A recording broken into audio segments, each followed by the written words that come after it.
नमस्कार, यो हो न्यूज 24 टेलिभिजन। बेलुका 8 बजेको न्यूज बुलेटिनमा स्वागत छ। अब अति भयो, फोहोरमा राजनीति धेरै भयो। संघीय राजधानीका बासिन्दाको नाकमा दुर्गन्ध मात्र होइन, दर्जनौं देशका कूटनीतिक प्रतिनिधि बस्ने शहरको फोहोर नहुँदा देशको प्रतिष्ठामा समेत मानमर्दन भयो। फोहोर व्यवस्थापनको मुद्दा नयाँ होइन, पुरानै हो। हिजो पनि थियो र आज पनि छ। यो मुद्दा काठमाडौँ महानगरपालिकाका मेयर बालेन्द्र शाहको मात्र होइन, यो संघीय सरकारको मुद्दा पनि हो। काठमाडौँ महानगरले चर्चेको क्षेत्रभित्र फोहोर व्यवस्थापन हुने होइन, सीमा क्षेत्रभन्दा बाहिर व्यवस्थापन भएको वर्षौं भइसक्यो। अनि संघीय राजधानीको फोहोर एउटा पालिकाको मात्र समस्या होइन, ललितपुर महानगर र आसपासका अन्य पालिकाहरूको पनि साझा मुद्दा हो यो। त्यसैले यो मुद्दा सम्बोधनका लागि साझा प्रयास नै हुनुपर्छ। फोहोर व्यवस्थापन गरिएको क्षेत्रका बासिन्दाका आफ्नै समस्या र बाध्यताहरू छन्। सरकारले केवल बल प्रयोग गरेका आधारमा यसको समाधान खोज्नु दुर्भाग्य हुनेछ। उनीहरूका माग सम्बोधन गर्दै हालका लागि अल्पकालीन र त्यसपछि दीर्घकालीन समाधान खोज्न अब जरुरी भइसक्यो। भर्खरै स्थानीय सरकारमा नयाँ जनप्रतिनिधि आएका छन्। यस्तो बेलामा स्थानीयवासीले पनि लचक भएर संघीय र स्थानीय सरकारलाई नयाँ बाटो र विकल्प खोज्न मौका दिनुपर्छ। राजनीति भन्दा माथि उठेर फोहोर व्यवस्थापनको मुद्दामा निकास खोज्न अब ढिलो भइसकेको छ। अब न्यूज बुलेटिनका हेडलाइन्स। संसद प्रवेश गरेको लामो समय भइसक्दा समेत प्रधान न्यायाधीश राणा विरुद्धको महाभियोग प्रस्ताव यथास्थितिमै प्रक्रिया अघि नबढाउने सत्ता पक्षको नियतमा चौतर्फी आशंका। कानुन त संविधान त जे व्यवस्था छ त्यसलाई त पूरा गर्न पर्ने प्रक्रिया। स्थानीय निर्वाचनको नतिजाप्रति सन्तुष्ट हुन नसकेका माधव नेपालले त्यागेनन् गठबन्धन मोह, संसदीय निर्वाचनसम्म सहकार्य कायमै रहने विश्वास। हामी यो गठबन्धनलाई आउने चुनाव पश्चातको अवस्थासम्म लिएर जान चाहन्छ। लोकतन्त्रको नारा लगाएर नथाक्ने दलहरूभित्र आन्तरिक लोकतन्त्र संकुचित हुँदै पार्टी नेतृत्व विरुद्ध बोल्दा समेत कार्यवाही हुने शैली व्यावहारिक नभएको विश्लेषण।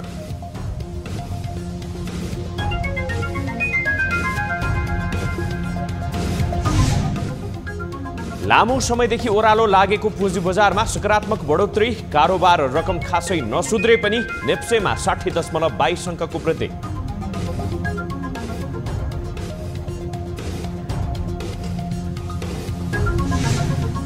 र पैगम्बर मोहम्मदमाथि भारतीय जनता पार्टीका जिम्मेवार नेताको गैर जिम्मेवार अभिव्यक्ति, इस्लामिक देशहरूको चर्को असन्तुष्टिले भारत कूटनीतिक सङ्कटमा।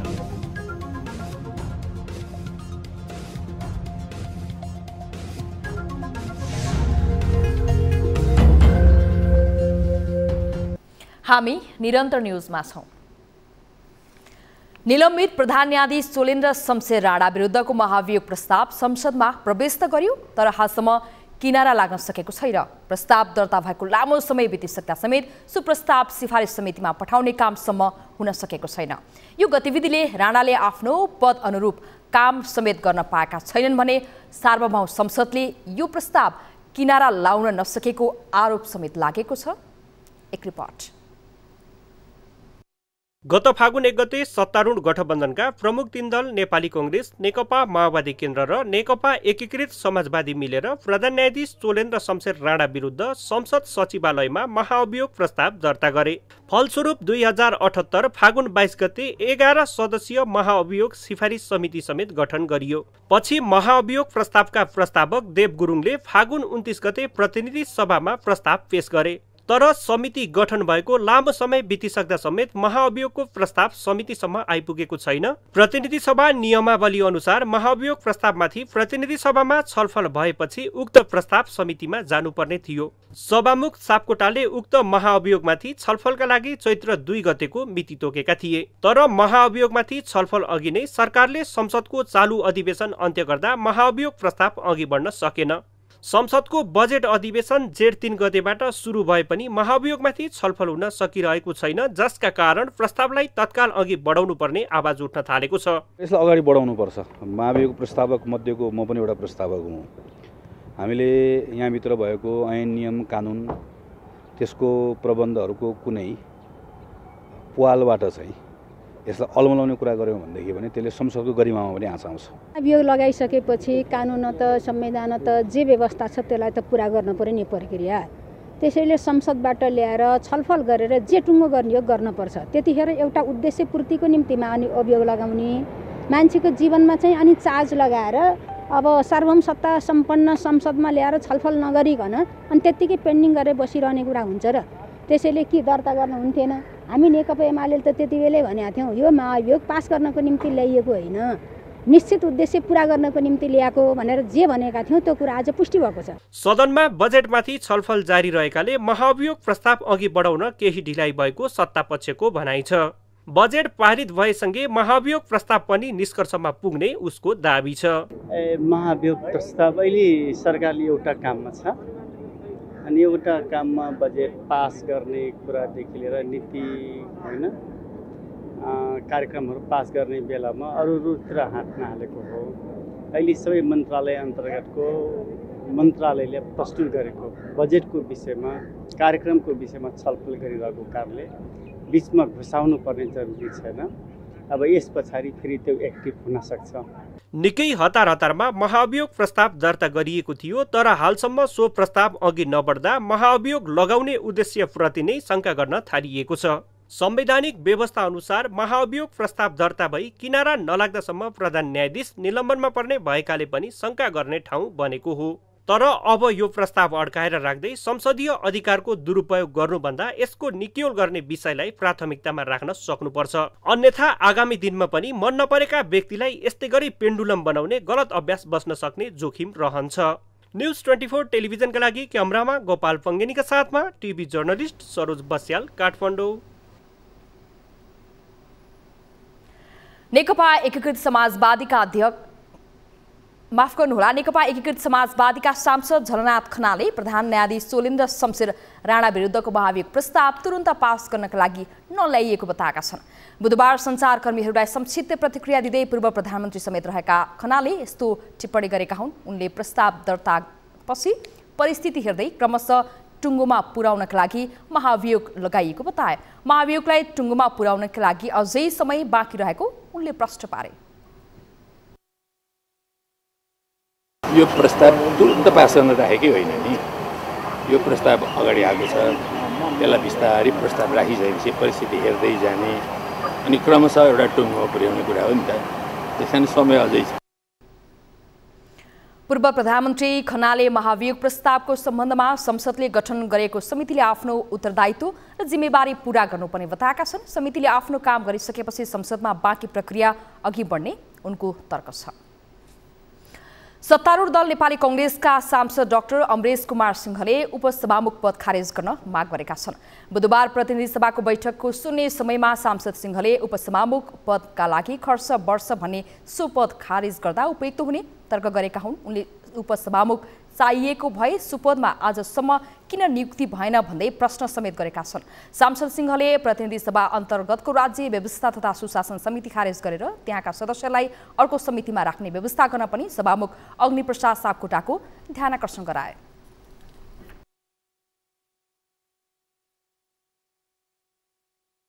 चाहिए भने उपसभामुखको अहिलेसम्म नियुक्ति किन भएन? यदि साधारण खर्च त्यतिकै बढिरहेछ, यदि उपसभामुखको कारणले साधारण खर्च बढ्छ भने उपसभामुख पद खारिज गरौँ। दोस्रो, संसदको यही प्रतिनिधि सभाको राज्य व्यवस्था समिति तथा सुशासन समिति छ, त्यो पनि चाहिएन भने त्यो पनि 1 सालदेखि डिफङ्क्ट नै छ। विघटनको बेला होइन, सरकार बनिसकेपछि डिफङ्क्ट छ, त्यो पनि चाहिएन भने त्यसलाई पनि खारिज गरौँ। त्यहाँको मान्य सदस्यहरूलाई अर्को समितिमा पठाउने काम सभामुखलाई म आग्रह गर्न चाहन्छु कि अर्को समितिमा पठाइदिउँ। शून्य समयमा बोल्दै प्रमुख प्रतिपक्षी दल नेकपा एमालेकी सांसद आशा कुमारी विश्वकर्माले गृहमन्त्री बालकृष्ण खाँडको राजीनामाको माग गरेकी छिन्। जनतालाई शान्ति सुरक्षा दिन नसक्ने भन्दै सांसद विश्वकर्माले गृहमन्त्री खाँडको राजीनामाको माग गरेकी हुन्। देशमा घटेका विभिन्न दुःखद घटनामा सरकारले केही पनि गर्न नसकेको भन्दै नैतिकताको आधारमा पनि गृहमन्त्री खाँडले राजीनामा दिनुपर्ने उनको तर्क थियो। जघन्य अपराधहरूलाई टुलु हेरेर गृहमन्त्रीज्यू बस्नु भएको छ। यदि जनतालाई शान्ति सुरक्षा दिन नसक्ने, बालिकाको सुरक्षा गर्न नसकिने अवस्था हो भने यस्तो घटनाहरू टुलु हेरेर बस्नुभन्दा तुरुन्त गृहमन्त्रीज्यूले नैतिकताको आधारमा पनि आफ्नो राजीनामा दिनुपर्छ।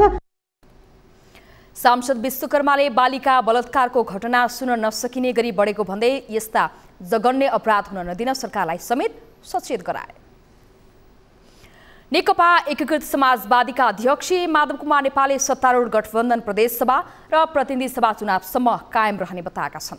अध्यक्ष नेपालले संसदीय निर्वाचनसम्म गठबन्धनलाई कायमै राखेर अघि बढ्ने आफ्नो पार्टीले चाहेको जिकिर गरेका छन्। पार्टीको विद्यार्थी विशेष जिल्ला कमिटीको बुधबार काठमाडौँमा आयोजना गरेको कार्यक्रममा बोल्दै उनले सत्तारूढ गठबन्धनलाई भत्काउने प्रयत्नहरू भइरहे पनि त्यसको पछि नलाग्न पार्टीको सिङ्गो पंक्तिलाई आह्वान गरेका छन्।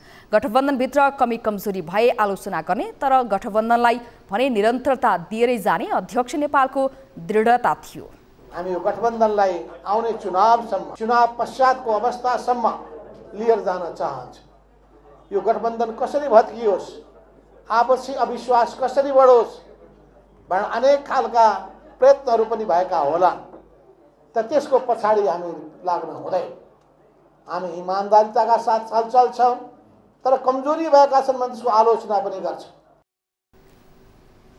अध्यक्ष नेपालले गठबन्धन गरेर स्थानीय तह निर्वाचनमा जाँदा आफूहरूले पोखरा महानगरपालिका र हेटौँडा उपमहानगरपालिकाको मेयरमा शानदार ढङ्गले सफलता हासिल गरेको बताएका छन्। सम्बोधनका क्रममा अध्यक्ष नेपालले पार्टीबाट फिर्ता बोलाइएका मन्त्रीहरूको अभिव्यक्तिलाई लिएर आलोचना नगर्न पनि पार्टी पंक्तिलाई सचेत गराएका छन्।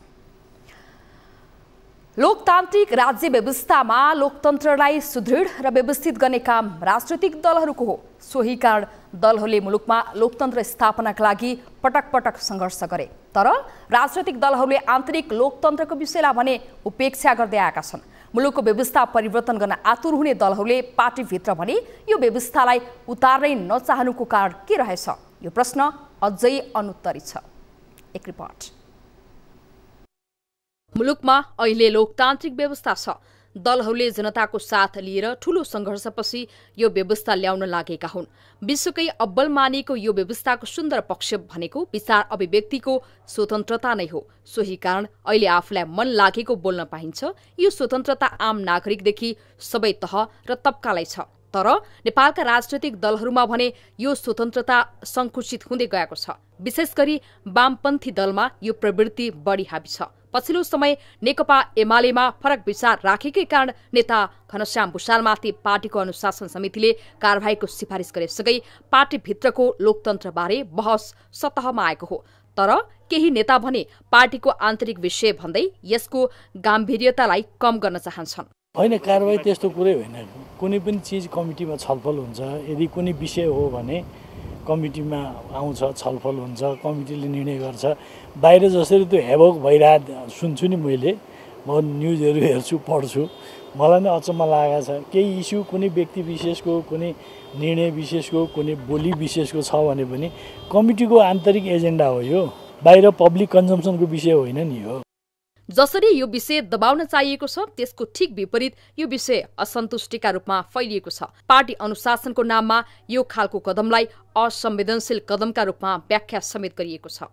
अनुशासन आयोगले अनावश्यक न्यायिक सक्रियता, जस्तो हामीले अदालतमा कहिलेकाहीँ भन्छौँ, अदालतले न्यायिक सक्रियता देखायो, विषयान्तर गयो, जुन विषयमा जानु हुँदैन थियो त्यो विषयमा गयो भन्छौँ नि, त्यस्तै न्यायिक यो समितिले पनि, हाम्रो अनुशासन आयोगले पनि यो अनावश्यक सक्रियता देखाउँदा कहिलेकाहीँ पार्टीमा त्यसले घाटा पुग्छ भन्ने कुरा त्यो अनुशासन आयोगका वरिष्ठ नेताहरू, परिपक्व नेताहरूले ख्याल गर्नुहोस् भनेर म उहाँहरूलाई निवेदन गर्न चाहन्छु।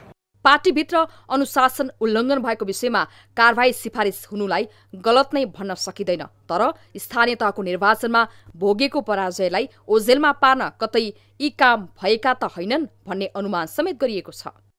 अहिले यति संवेदनशील अवस्थामा हामीहरू छौँ।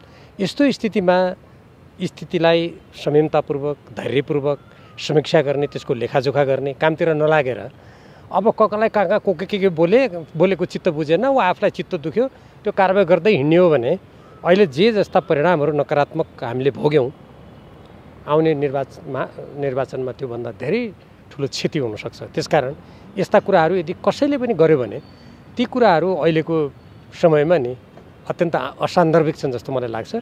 हाल पार्टीभित्र आन्तरिक लोकतन्त्रलाई उपेक्षा गरेको आरोप बेहोरिरहेका अध्यक्ष केपी शर्मा ओली विगतमा भने फरक नीति अपनाउँथे, तर अहिले अवस्था फेरिएको छ।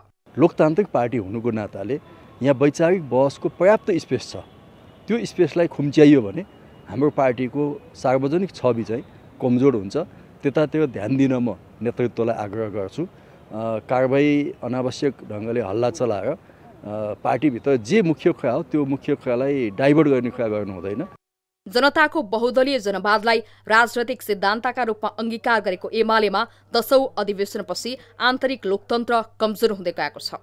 विशेष गरी अध्यक्ष केपी शर्मा ओली शक्तिशाली बनेपछि उनी असहमत हुने जमातको आवाज दम्न थालेको आरोपले बल पाएको हो। तर प्रतिस्पर्धाको राजनीतिमा एमालेको यो नीति कति टिक्ला, नेताहरूमाथि कारबाही गर्दा त्यसको असर कस्तो देखिएला भन्ने जस्ता विषयमा नेतृत्व खासै गम्भीर भएको जस्तो देखिएको छैन।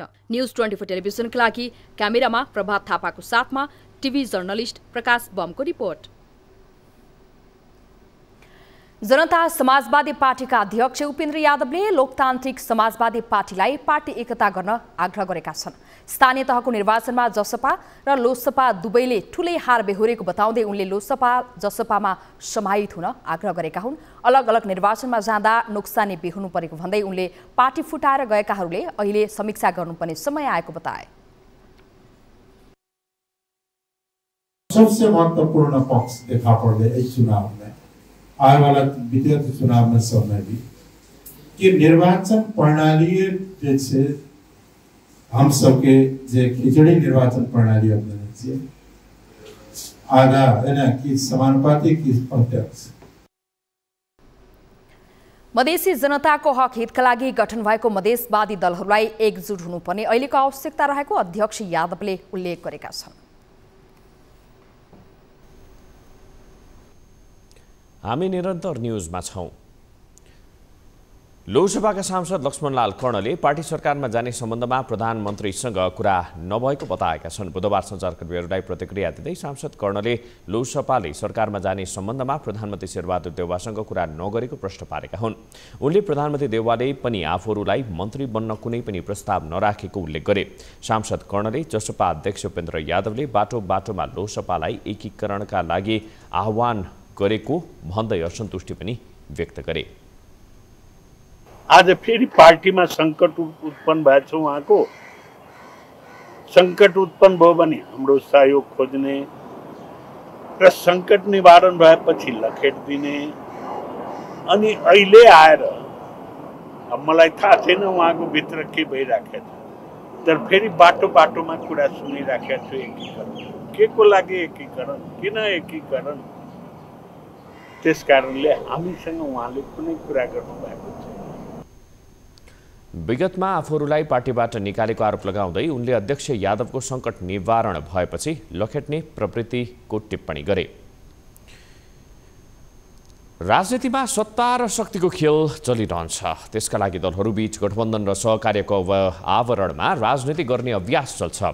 अहिले नेपाली राजनीतिमा यस्तै प्रवृत्ति हावी भएको देखिन्छ। एकातिर 5 दलीय गठबन्धनले थप बलियो हुने नीति अनुसार अन्य दलसँग छलफलमा छ भने अर्कोतिर प्रमुख प्रतिपक्षी दल गठबन्धन फोड्दा फाइदा हुने निष्कर्ष अनुरूप चलिरहेको प्रश्न देखिन्छ। एक रिपोर्ट। स्थानीय तहको चुनावी नतिजाप्रति 5 दलीय सत्ता गठबन्धन दलमा असमझदारी देखियो। सार्वजनिक रूपमै व्यक्त भएका अभिव्यक्तिले सत्ता गठबन्धनको भविष्यमाथि नै प्रश्न चिन्ह खडा गरेको थियो। यही सन्दर्भमा गठबन्धन आगामी चुनावसम्म टिक्दैन भन्ने आकलन समेत भयो। प्रमुख प्रतिपक्षी नेकपा एमाले गठबन्धनलाई हराउन नसकेपछि प्रधानमन्त्रीको अफर दिएको चर्चा समेत चलेकै हो। तर गठबन्धनका दलहरू भने आगामी संघ र प्रदेशको निर्वाचनसम्म गठबन्धन कायम रहने बताइरहेका छन्। गठबन्धनको स्वरूप अझै सशक्त हुन सक्ने गठबन्धनका नेताहरू बताउँछन्। गठबन्धन एउटा निश्चित उद्देश्यका लागि भएको भनेर नेताहरूले भनिराख्नु भएको छ र हामीले पनि त्यही मान्यता राखेका छौँ। गठबन्धनभित्र एउटा समस्या छ कि ती कमी कमजोरीहरूलाई कसरी सुधार गरेर जान सकिन्छ, त्यसको बारेमा हाम्रो दलको तर्फबाट हामीले त्यहाँ कुरा राखेका छौँ। अब सुधारेर जाने एउटा विषय हो। पछिल्लो समय प्रधानमन्त्री शेरबहादुर देउवा र लोसपा अध्यक्ष महन्त ठाकुर बीच भेट भएसँगै लोसपा सरकारमा सामेल हुने चर्चाले बल पाएको हो। तर एमालेसँग निकट देखिएको यो दल अहिले पर्ख र हेरको नीति अख्तियार गरिरहेको छ। शेरबहादुर देउवा उहाँ त के भन्छ इन्टरनेसनल डिप्लोमेसीमा लन्डनबाट मास्टर्स पढ्नुभएको व्यक्ति हो। यसो हेर्दा लाटो जस्तो देखिने, तर के भन्छ आफूलाई मतलब भएको विषयहरू गर्ने अन्यथा नगर्ने प्रधानमन्त्री उहाँ। त्यसैले उहाँले के गर्नुहुन्छ हेरौँ। सरकारसँग खास गरेर हामीले माग मुद्दाको बारेमा कुरा गरिरहेका छौँ। त्यो बाहेक अन्य चुनावी गठबन्धनकै बारेमा सरकारसँग केही कुरा भएको छैन। अनौपचारिक रूपमा केही कुराहरू एमालेसँग गठबन्धन गर्ने विषयमा चाहिँ आएको छ, तर पार्टीले अहिलेसम्म कुनै प्रकारको निर्णय गरेको छैन। राजनीतिमा गठबन्धन बन्नु, परिवर्तन हुनु र भत्किनु सामान्य हो। गठबन्धनको परिवर्तनले दलहरूलाई नयाँ अवसर समेत दिन्छ भने सत्ता समीकरणको परिदृश्य नै फेरिदिन्छ। वर्तमान सत्ता गठबन्धन परिवर्तन हुने नहुने यकिन छैन, तर राजनीतिमा जे पनि सम्भव हुने भएकाले यो अवस्था सत्तारूढ दलका लागि अवसर बन्छ कि सत्ता बाहिरका दलका लागि त्यो हेर्न केही समय कुर्नु पर्नेछ। न्यूज 24 टेलिभिजनका लागि क्यामेरामा सुनिल गुरुङ र प्रताप थापाका साथ टिभी जर्नलिस्ट टङ्ककला तिमिल सेना, काठमाडौँ। काठमाडौँबाट फोहोर लिएर गएका टिप्परहरू फोहोर नफाली फर्किएका छन्। बुधबार पनि स्थानीयले अवरोध गरेपछि प्रहरी नै परिचालन गरी बन्चरे डाँडामा फोहोरको टिप्पर लगिएको थियो, तर स्थानीयले लगातार अवरोध पुर्याएपछि फोहोरको टिप्पर त्यसै फर्किएको हो। फोहोर फाल्न लाग्दा स्थानीयले अवरोध गर्दा प्रहरीले 3 सेल अश्रु ग्यास प्रहार गरेको प्रहरीले बताएको छ। स्थानीयले प्रहरीमाथि ढुङ्गामुढा गरेपछि गर्ने केही स्थानीयलाई प्रहरीले नियन्त्रणमा पनि लिएको बताइएको छ। बुधबार बन्चरे डाँडामा फोहोर फाल्नको लागि काठमाडौँबाट 200 बढी प्रहरी खटिएका छन्। त्यस्तै सशस्त्र प्रहरी पनि परिचालन गरिएको छ भने यस्तै स्थानीयहरू बन्चरे डाँडामा कुनै हालतमा फोहोर फाल्न नदिने पक्षमा रहेका छन्। अर्थमन्त्री जनार्दन शर्माले नेपाली पुँजी बजारमा देखिएका समस्या समाधान गर्न मन्त्रालयले 4 संसदीय सुझाव समिति गठन गरेको बताएका छन्। बुधबार नेपाल धितोपत्र बोर्डको 30औं वार्षिकोत्सवमा सम्बोधन गर्दै मन्त्री शर्माले धितोपत्र बोर्ड, नेपाल राष्ट्र बैंकका प्रतिनिधि सहित 4 सदस्यीय समिति गठन गरेको जानकारी दिए।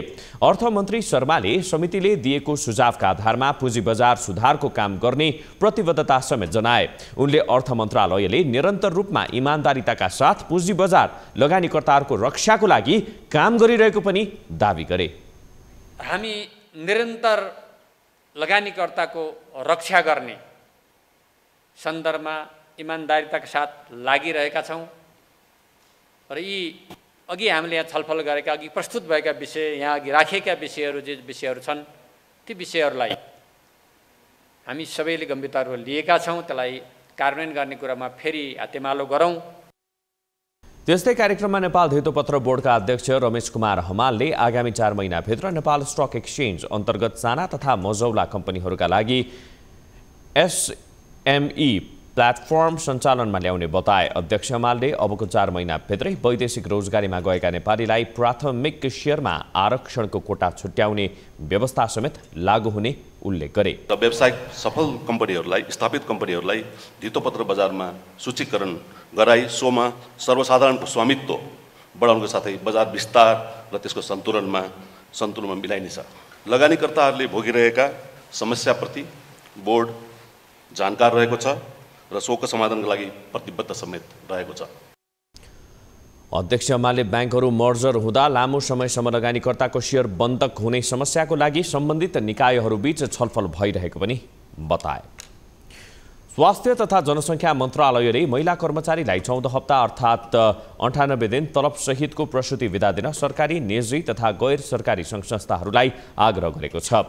मन्त्रालयले सरकारी, निजी तथा गैर सरकारी सङ्घ संस्थामा कार्यरत महिलाले नियमअनुसार पाउनुपर्ने प्रसूति बिदा नपाएको गुनासो आएको भन्दै बुधबार एक सूचना जारी गरी बिदा कडाइका साथ कार्यान्वयन गर्न निर्देशन दिएको हो। सुरक्षित मातृत्व तथा प्रजनन स्वास्थ्य अधिकार ऐन 2075 को दफा 13 मा निजी, सरकारी, गैर सरकारी सङ्घ संस्थामा कार्यरत महिला कर्मचारीलाई सुत्केरी हुनु अघि वा पछि कम्तीमा 98 दिनसम्मको तलब सहितको प्रसूति बिदा पाउने व्यवस्था छ। स्वास्थ्य कर्मीहरूले प्रसूति बिदालाई बढाएर 6 महिना पुर्याउनु पर्ने माग पनि गर्दै आएका छन्। न्युजहरू अझै बाँकी छन्, अब पालो ब्रेकको।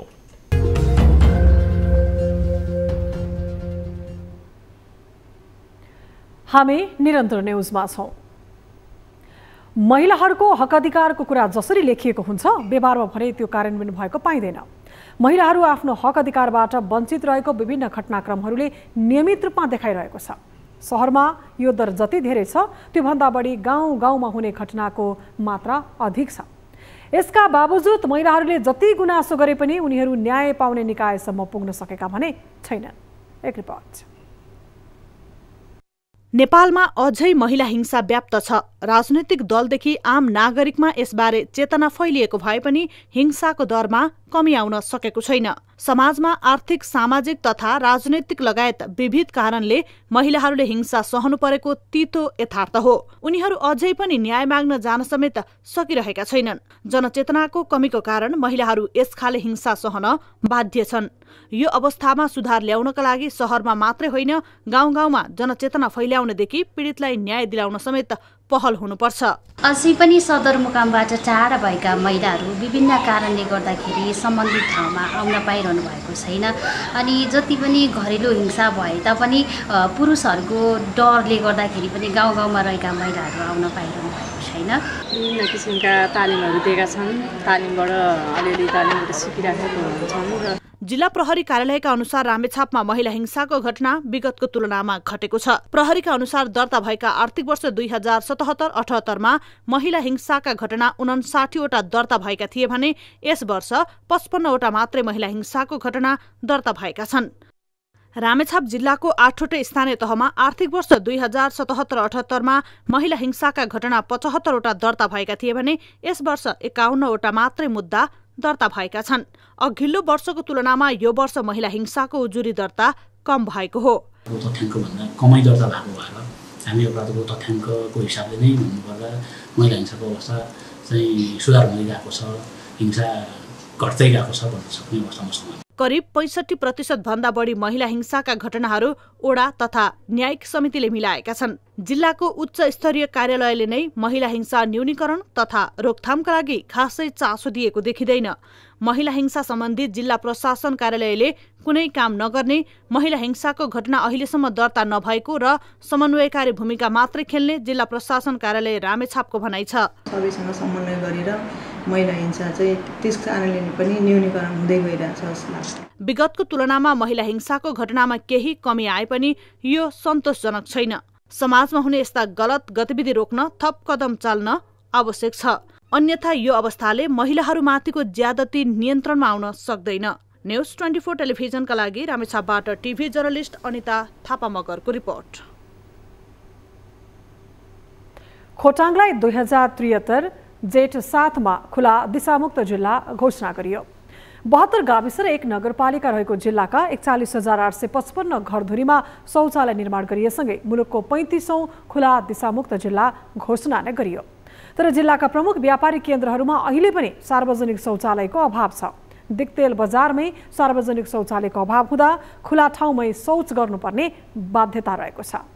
एक रिपोर्ट। 6 वर्ष अघि खुल्ला दिशामुक्त जिल्ला घोषणा गरिएको खोटाङमा अहिले पनि यसका लागि आवश्यक पूर्वाधार छैन। विगतमा हतार गर्दै घोषणा गरिए पनि पूर्वाधारमा हालसम्म ध्यान नपुगेको हो। विशेष गरी जिल्लाको सदरमुकामदेखि अधिकांश शहरी भेगमा पर्याप्त सार्वजनिक शौचालयको अभाव छ। दिक्तेल बजारमा मात्र नभएर जिल्लाका अन्य नगरपालिका र गाउँपालिकाको केन्द्रको अवस्था समेत उस्तै छ। दिक्तेल, रूपाकोट, मझुवागढी नगरपालिका 1 दिक्तेल बजारमा सार्वजनिक शौचालयको व्यवस्था नहुँदा दूरदराजबाट बजार आइपुगेका सर्वसाधारण खुल्ला ठाउँमै शौच गर्न बाध्य छन्। यो चाहिँ अत्यन्तै चाहिँ नै अप्ठ्यारो छ, किनभनेदेखि अब हामी टाढाबाट आउने मान्छेहरूको लागि अब प्रायः चाहिँ चिनेको मान्छे त लो त होटल पसलतिर पस्न सक्छ र उसले झन् आफ्नो दिशा पिसाब उसले गर्न सक्छ। अब नचिनेको नजानेको मान्छेले त अब कहाँ पस्ने के पस्ने त्यो चाहिँ नि अब उसलाई थाहा हुँदैन। शौचालयको अभावमा थुप्रै नागरिकहरू खाजा र नास्ता खाने बहानामा होटल छिर्ने गरेका छन्। तर कमजोर आर्थिक अवस्था भएकाहरूलाई झनै कठिन हुने गरेको छ। जिल्लामा कुनै पनि ठाउँमा सार्वजनिक शौचालय नभएको कारणले धेरै ज्यादै दुःख भोग्नु परेको अवस्था छ र शौचालय प्रयोग गर्नको लागि सर्वसाधारणहरूले 1 कप चिया मात्रै खाने बाहना बनाएर भए पनि होटलहरूमा छिरेर शौच प्रयोग पिसाब र दिशा गर्नुपर्ने शौचालय प्रयोग गर्नुपर्ने भएको छ। हाट भर्नका लागि आउने सर्वसाधारणलाई लक्षित गर्दै दिक्तेलको हाट डाँडामा शौचालय बनाइएको छ, तर ती शौचालय पर्याप्त छैनन्। दिक्तेलकै हेलिप्याड मञ्चको पछाडि बनाइएको शौचालयको व्यवस्थित प्रयोग गरिएको छैन। यता सरकारवाला निकाय भने सार्वजनिक शौचालय बनाउन पहल गरिरहेको बताउँदै आएको छ। दिक्तेरमा शौचालयको व्यवस्थापन गर्नको लागि पहिला त जग्गा उपलब्ध हुनु पर्यो, त्यसको लागि पहल गर्छु म। त्यस पछाडि अब बनाउने कुरोमा खर्च सबै कुरा व्यवस्थापन गर्नको लागि अब म वडा अध्यक्षको तर्फबाट सक्दो म पहल गर्ने। खुल्ला दिशामुक्त क्षेत्र घोषणा हुनु सकारात्मक पक्ष हो, तर जुन हतारोमा यस्तो घोषणा भयो त्यही शैलीमा सार्वजनिक शौचालय निर्माण लगायतका पहल कदमी हुन सकेको भए यो घोषणा साकार हुने थियो। तर शौचालय अभावमा जताततै शौच गर्नुपर्ने बाध्यता कायमै रहने हो भने जस्तोसुकै घोषणा गरे पनि त्यसको के अर्थ? न्युज 24 टेलिभिजनका लागि खोटाङबाट टिभी जर्नलिस्ट दिनराज कार्कीको रिपोर्ट। हामी निरन्तर न्युजमा छौं। रूपन्देहीको तिनाउ नदी वर्षाको समयमा ठूलो आकारमा फैलिन्छ। यसले छेउका बस्तीमा जोखिम बढ्ने गरेको छ। हरेक वर्ष बाढीको जोखिम हुने भए पनि तिनाउ नदी किनारमा बस्ती घटेको भने छैन। अझ स्थानीय निकायले समेत नदी किनारमा सडक लगायतका संरचना बनाएर बाढीको जोखिमलाई बेवास्ता गरेको छ। एक रिपोर्ट। यति बेला बुटोलमा गर्मीको रापसँगै तिनाउ नदी सुक्खा छ। तर अब वर्षा सुरु भएसँगै नदी किनारामा बस्ने स्थानीयहरूको चिन्ता भने बढ्न थालेको छ। 8 महिना अघि बाढी आउँदा बिचल्लीमा परेकाहरू अहिले फेरि बाढी आउला र समस्यामा परिएला भन्ने डरले आत्तिएका हुन्। कांग्रेस आउनुहुन्छ मैले हेर्छु भन्नुहुन्छ, अब उता आशा छ, फेरि एमाले आउनुहुन्छ त्यही भन्नुहुन्छ, माओवादी आउनुहुन्छ त्यही भन्नुहुन्छ। लाल पूर्जा दिन्छु भनेको त अहिलेबाट हो र? हाम्रो वहाँ घर बगाएर त्यस्तो ठाउँमा थियो, घर बगाएर अहिले अर्काको घरमा बस्नु पर्यो। यहाँ बस्ने त अब हाम्रो त चान्सै छैन। ल हेर्नु नि यस्तो खोला छ, कसरी बस्ने हो? हामी त अहिलेसम्म खै कतै केही बन्दोबस्त गर्छौँ भनेका छैनन् कसैले। तिनाउले प्रत्येक वर्ष ठूलो क्षति गर्ने भए पनि नदी किनारामा घर टहराहरू भने धमाधम निर्माण भइरहेका छन्। अझ बुटोल उपमहानगरपालिकाले पनि बहाव क्षेत्रमा धमाधम सडक कालोपत्रे, खानेपानी र बिजुलीको सुविधा पुर्याइदिएर नदी अतिक्रमणलाई वैधता दिइरहेको छ। कानुन बनाउँदाखेरि, नीति नियम बनाउँदाखेरि चाहिँ माथि अलि ढिलाइ भएको हुनाले चाहिँ अलि पछि चाहिँ आयोगले काम गर्न सुरु गरेको हुनाले अब करिब 3-4 महिनाभित्रमा हामी लाल पूर्जा वितरण गर्नेमा चाहिँ हामी त्यो तहसम्म पुगेका थियौँ। सुकुम्बासीको नाममा तिनाउको झण्डै 1000 हेक्टर क्षेत्रफल जग्गा कब्जा भएको छ।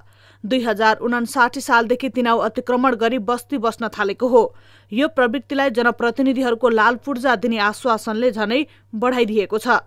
हाल जोखिम क्षेत्रमा सामान्य घर टहरा मात्र छैन, आलिशान भवनहरू समेत ठडिएका छन्। बाढीको जोखिम एकातिर छ, नदीको जथाभावी उत्खननले बस्ती झनै जोखिममा परेको छ। त्यहाँ नगरपालिकाले बजेट लगानी गरेको छ, विद्युत पुगेको छ, खानेपानी पुगेको छ, त्यसलाई वासस्थान बनाइएको छ। त्यहाँ बसिरहेका बासिन्दाको निम्ति त्यो ठिक हो, किनभने अहिले त उहाँहरू बस्न पाउनु भएको छ नि। त्यहाँका बासिन्दाको आँखाबाट मैले त्यसलाई कुनै गलत मान्दिनँ। पहाडी क्षेत्रको खास गरी यसको ठुलो जलाधार क्षेत्र पाल्पा जिल्लामा रहेको छ। त्यो जलाधार क्षेत्रको संरक्षण गर्ने र तराईमा नदी बग्ने नदीको पुरा क्षेत्रलाई सुरक्षित राख्न सकियो भने तिनाउ नदीमा पानीलाई निरन्तर रूपमा चाहिँ बगाउन सकिन्छ।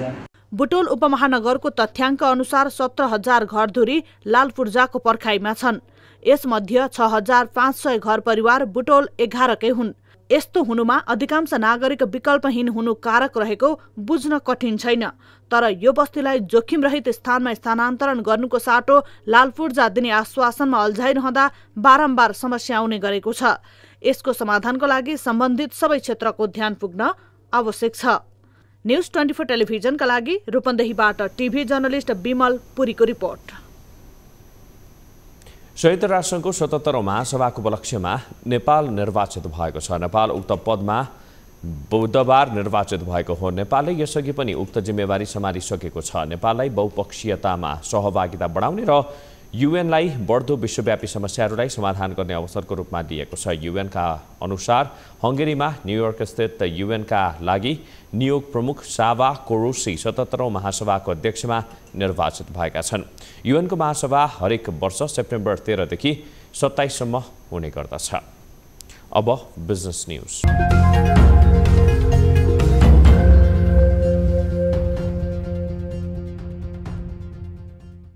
लगातार 8 कारोबार दिन ओह्रालो लागेको शेयर बजारमा बुधबार एकाएक हरियाली छाएको छ। बुधबार नेप्से परिसूचक 60.22 अङ्कले बढेर 2080.44 बिन्दुमा पुगेको हो। सरकारले पुँजी बजारको समस्या समाधानको लागि पहल सुरु गरेसँगै यसको सकारात्मक असर बजारमा परेको हो। कुल 231 किसिमका धितोपत्र तथा ऋणपत्रको 50,05,814 सेयर किनबेच हुँदा 1,64,03,56,000 रुपियाँको कारोबार भएको छ। 215 धितोपत्र तथा ऋणपत्रको मूल्य बढेको छ भने जम्मा 7 वटाको मूल्य घटेको छ। सामुदायिक लघु वित्त वित्तीय संस्था र उपकार लघु वित्त वित्तीय संस्थाको सेयर मूल्यमा सकारात्मक सर्किट ब्रेक लागेको छ। कारोबारमा आएका 13 उपसमूहहरूमध्ये सबैको मूल्य बढेको छ। कारोबार रकमको आधारमा आज सबैभन्दा धेरै अरुण भ्याली हाइड्रो पावरको 5,12,40,000 रुपियाँको सेयर कारोबार भएको छ।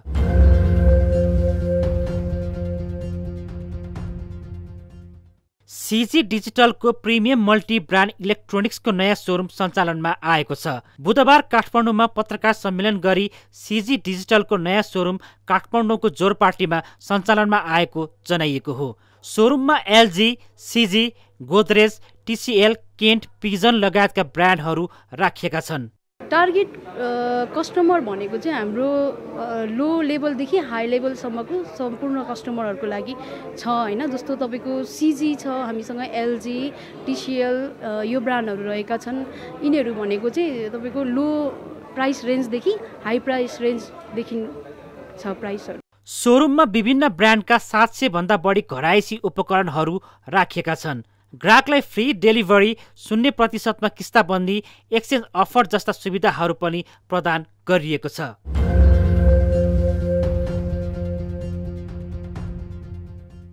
सरकारी कार्यालय, संस्थान र वित्तीय क्षेत्रका कर्मचारीको काममा चुस्तता ल्याउन तालिमको आयोजना गरिएको छ। काठमाडौँमा सेन्टर फर इनोभेटिभ गभर्नेन्स प्र्याक्टिसले पत्रकार सम्मेलन गरी उक्त क्षेत्रका कर्मचारीलाई तालिम प्रदान गरेको हो। बजेटको अवस्था, औद्योगिक ऐन, बैंकिङ प्रणाली र बीमा व्यवस्थापनको बारेमा विभिन्न क्षेत्रका पदाधिकारीहरूलाई तालिम प्रदान गरिएको हो। यो कोभिड-19 पछिको अर्थतन्त्रमा आएको शिथिलताबाट सार्वजनिक संस्थानहरू कसरी माथि उठ्न सक्छन्, ती सार्वजनिक संस्थानहरूले आफ्नो उन्नति प्रगतिको निमित्त के काम गर्नुपर्छ, ती सार्वजनिक संस्थानमा क्रियाशील सबै तहका कर्मचारीको वृत्ति विकास कसरी हुन सम्भव छ, यस विषयमा व्यापक रूपमा छलफल गरेर जुन कर्मचारीमा भएको ज्ञान छ त्यसलाई कसरी व्यवस्थापन गर्न सकिन्छ भन्ने विषयमा हामीले 2 दिनको एउटा छलफल कार्यक्रम राखेका थियौँ। 2 दिने तालिममा 25 जना उच्च पदस्थ कर्मचारीलाई तालिम प्रदान गरिएको छ।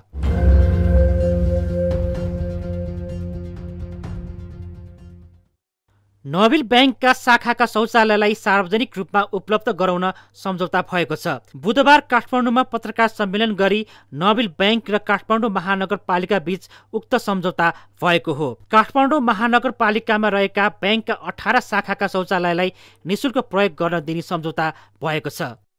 काठमाडौँ म्युनिसिपालिटी, नोबेल ब्याङ्क, त्यो वार्ड र यो गर्ने अरू ठाउँहरूमा भइरहेको छ। यसमा पनि अगाडि बढौँ, किनभनेदेखि यो जुन आज हामीले यो एमओयू साइन गऱ्यौँ यो समाप्त होइन, सुरुवात हो एउटा साझेदारीको। यो यसबाट सुरुवात गरेर अगाडि बढ्दाखेरि चाहिँ मलाई लाग्छ आउने दिनहरूमा धेरै कामहरू हामी सँगै गर्न सक्छौँ। महानगरपालिकाले पहुँच विस्तारका लागि होटल तथा अन्य संस्थाको शौचालयलाई सार्वजनिक बनाउन आह्वान गरेको थियो। सोही विषयलाई ऐक्यबद्धता जनाउन उक्त सम्झौता गरिएको हो।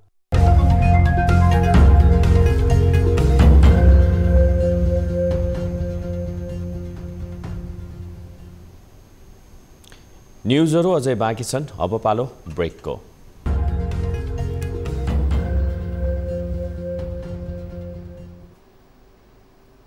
हामी निरन्तर न्युजमा छौं। अब स्पोर्ट्स न्युज।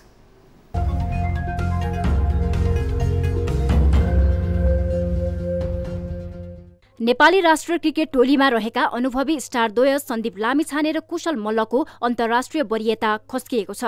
कप्तान लामिछानेको टी20 वरियता 1 स्थान खस्किएको छ। आईसीसीले सार्वजनिक गरेको नयाँ वरियता अनुसार सन्दीपको बलिङ वरियता 1 स्थान तल झर्दै 39औं स्थानमा रहेका छन्। बलिङतर्फ नेपालका अविनाश बोहरा 89औं स्थानमा रहेका छन्। ब्याटिङतर्फ नेपालका कुशल भुर्तेल र दिपेन्द्र सिंह एरीको वरियता पनि खस्किएको छ। कुशल 38औं स्थानमा झर्दा दिपेन्द्र सिंह एरी 40औं स्थानमा झरेका हुन्। ब्याटिङतर्फ नेपालका आसिफ शेख 79औं स्थानमा रहँदा अलराउन्डरतर्फ दिपेन्द्रको वरियता 10औं स्थानमा यथावत छ।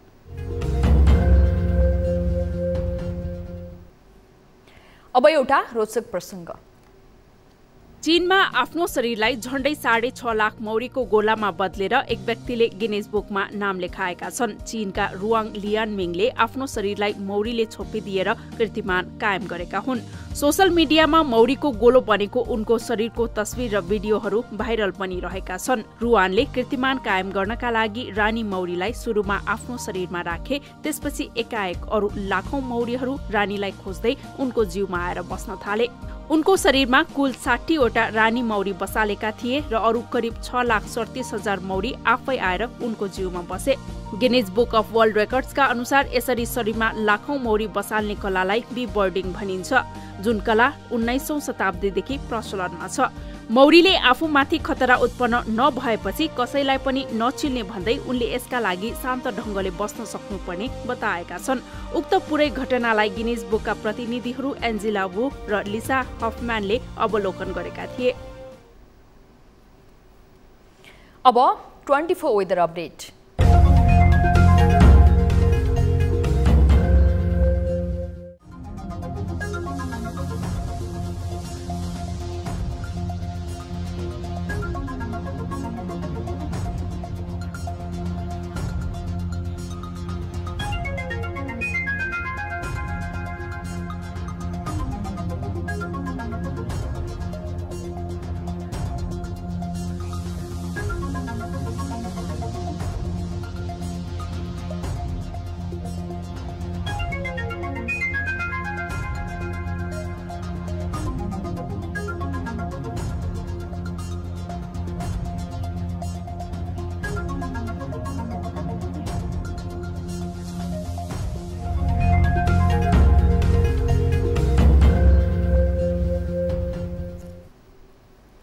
अब न्यूज बुलेटिनको अन्त्यमा पुनः हेडलाइन्स। संसद प्रवेश गरेको लामो समय भइसक्दा समेत प्रधान न्यायाधीश राणा विरुद्धको महाभियोग प्रस्ताव यथास्थितिमै प्रक्रिया अघि नबढाउने सत्ता पक्षको नियतमा चौतर्फी आशंका। कानुन त संविधान त जे व्यवस्था छ त्यसलाई त पूरा गर्नु पर्यो नि प्रक्रिया। स्थानीय निर्वाचनको नतिजाप्रति असन्तुष्ट हुन नसकेका माधव नेपालले त्यागेर गठबन्धन मोह, संसदीय निर्वाचनसम्म सहकारी कायमै रहने विश्वास। गठबन्धनलाई आउने चुनाव पश्चातको अवस्थासम्म लिएर जान चाहन्छ। लोकतन्त्रको नारा लगाएर नथाक्ने दलहरूभित्र आन्तरिक लोकतन्त्र संकुचित हुँदै पार्टी नेतृत्व विरुद्ध बोल्दा समेत कारबाही हुने शैली व्यवहारिक नभएको विश्लेषण।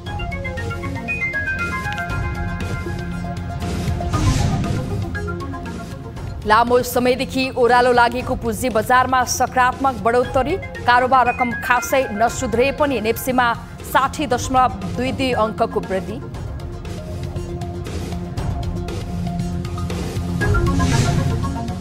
र पैगम्बर मोहम्मदमाथि भारतीय जनता पार्टीका जिम्मेवार नेताको गैर जिम्मेवारी अभिव्यक्ति, इस्लामिक देशहरूको चर्को असन्तुष्टिले भारत कूटनीतिक सङ्कटमा।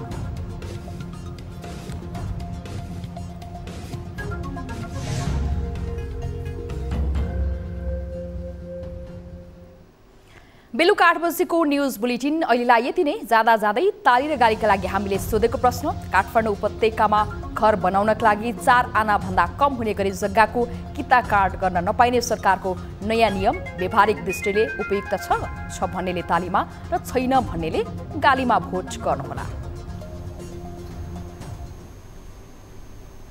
थप न्यूजका लागि हाम्रो वेबसाइट www.news24nepal.com हेर्नुहोला। साथै हामीलाई फेसबुक, ट्विटर र युट्युबमा पनि फलो गर्न सक्नुहुनेछ। यस्तै मोबाइल, भाइबर र इमेलबाट 24 हेल्प डेस्कमा कुनै समस्या या गुनासो भए सम्पर्क गर्न सक्नुहुनेछ। अहिलेलाई बिदा दिनुहोस्। हामी निरन्तर न्यूजमा छौं। नमस्ते।